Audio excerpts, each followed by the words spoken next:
एक बूढ़ा आदमी था। उसका एक जवान लड़का था। वह अपने लड़के से बहुत परेशान हो गया था। उसका लड़का बहुत ही बदतमीज हो गया था। वह अपने बाप को बहुत परेशान करता था। एक दिन उसके बाप ने अपने लड़के को सबक सिखाने की ठानी। उसने अपने लड़के को बुलाया और कहा, तुम घर के अंदर जाओ और घर के अंदर अलमारी में एक घड़ी रखी हुई है, उस घड़ी को निकाल के लाओ। लड़का दौड़कर घर में जाता है, अलमारी खोलता है।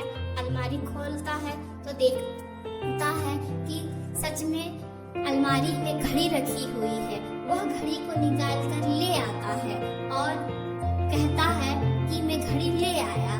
तब बूढ़ा आदमी अपने जवान लड़के से कहता है, बेटा जाओ, इस घड़ी की कीमत बाजार में पता करके आना।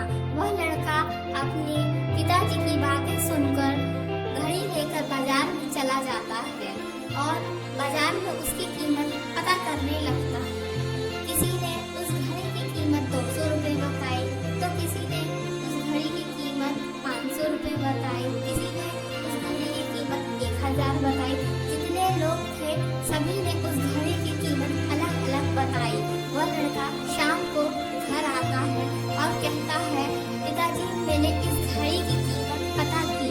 जितने लोग थे सभी लोगों ने इस घड़ी की कीमत अलग अलग बताई है। कहता है, बूढ़ा बाप कहता है कि ठीक है, इस घड़ी को जाओ और अलमारी में रख दो।